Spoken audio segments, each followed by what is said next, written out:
Hi అందరికీ all time cooking రెసిపీస్కి స్వాగతం అండి. ఈరోజు మరొక కొత్త రెసిపీతో వచ్చేసాను. నోరూరించి సూపర్ టేస్టీ చికెన్ కూర పచ్చడి అండి. చాలా సూపర్ టేస్టీగా ఉంటుంది. వేడి వేడి అన్నంలో వేసుకుని తింటే చాలా సూపర్గా ఉంటుందండి. చాలా బాగుంటుంది. ఇందుకోసం చికెన్ కూర ఇలా కట్ చేసుకున్నామండి. తర్వాత 2 ఆనియన్స్, 2 టమోటాలు, కొన్ని పచ్చిమిరపకాయలు, కొద్దిగా కొత్తిమీర, మెంతి కూర తీసుకున్నామండి కొద్దిగా. తర్వాత స్టవ్ మీద ఒక బాండీ పెట్టేసుకొని ఇలా పచ్చిమిరపకాయలు వేసేసుకున్నాం. కట్ చేసి పెట్టుకున్న ఆనియన్స్,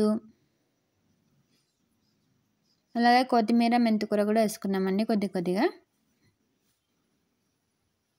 తర్వాత ఇందులోకి కట్ చేసి పెట్టుకున్న టమాటాలు కూడా వేసేసుకోవాలి.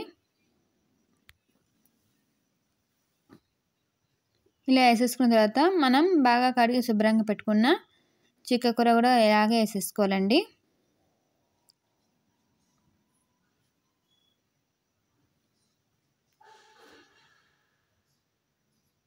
ఇలా పైనుంచి చికెన్ కూర వేసేసుకొని ఇప్పుడు ఇందులోకి కొద్దిగా చింతపండు వేసుకున్నాం. ముందే నానబెట్టి పెట్టుకున్నామండి. నానబెట్టకపోయినా పర్వాలేదు, అలాగే వేసేసుకోవచ్చు. ఇప్పుడు ఇందులోకి తగినంత సాల్ట్ వేసుకోవాలి. సాల్ట్ చూసి వేసుకోండి. ఇప్పుడేమో అంత కనిపిస్తే ఉడకపెట్టేసుకుంటే కొద్దిగా వేద్దండి. ఇలా మూత పెట్టేసుకుని ఒక 2 నిమిషాలు ఉడకపెట్టేసుకుందాం. చూడండి,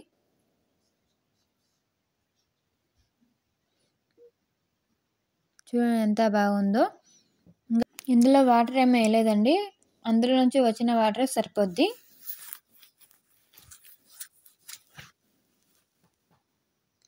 చూడండి,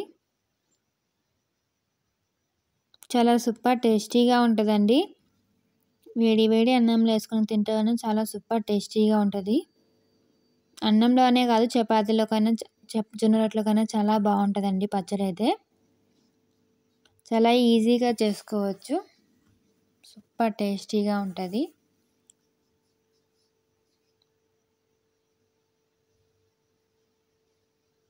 కొద్దిగా పసుపు వేసుకున్నామండి.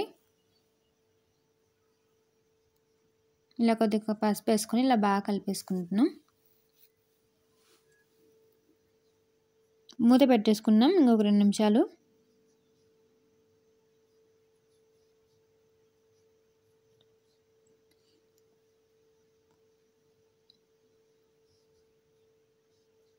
వాటర్ మొత్తం డ్రై అయిపోవాలండి.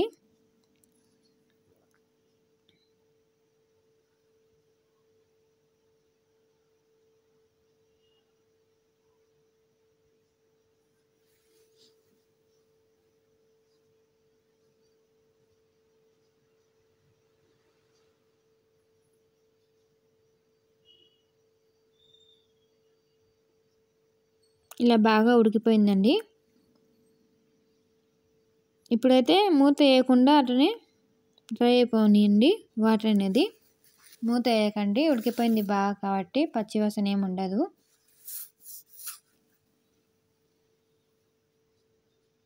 చూడండి ఎంత బాగుందో. చాలా సూపర్ టేస్టీగా ఉంటుందండి.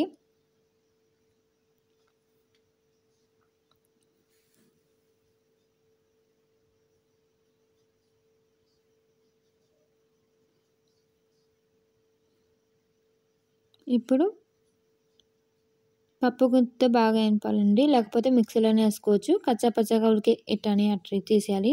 వచ్చేసి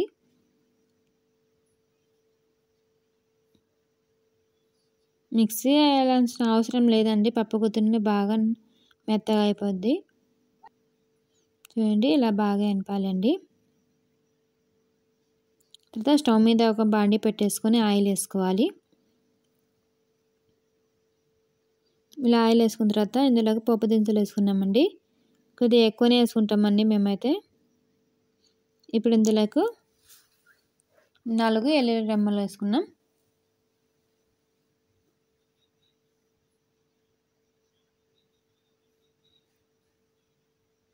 ఇందులోకి 2 ఎండుమిరపకాయలు కూడా వేసేసుకోవాలి.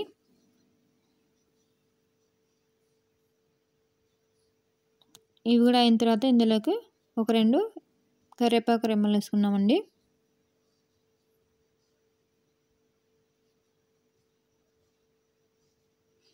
ఇప్పుడు ఇందులోకి ఈ పచ్చడి వేసుకోవాలండి.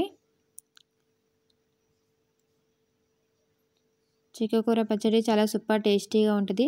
చూడండి ఫ్రెండ్స్ ఎంత బాగుందో, చూస్తుంటే నోరు ఊరిపోతుంది కదా. తప్పకుండా మీరు కూడా ట్రై చేయండి. మీకు ఎలా వచ్చిందో కామెంట్ చేయండి ఫ్రెండ్స్. సూపర్ టేస్టీగా ఉంటుందండి. చూడండి ఎంత బాగుందో. వేడి వేడి అన్నంలో వేసి కలుపుకొని తింటే ఆహా సూపర్ టేస్టీగా ఉంటుందండి. మీకు కానీ వీడియో నచ్చినట్టయితే లైక్ చేయండి, షేర్ చేయండి, సబ్స్క్రైబ్ చేసుకోండి. కొత్త వాళ్ళు ఎవరైనా చూస్తున్నట్టు ముందుగా మన ఛానల్ సబ్స్క్రైబ్ చేసుకోండి. మరిన్ని వీడియోస్ కోసం అలానే బెల్ ఐకాన్ క్లిక్ చేయండి.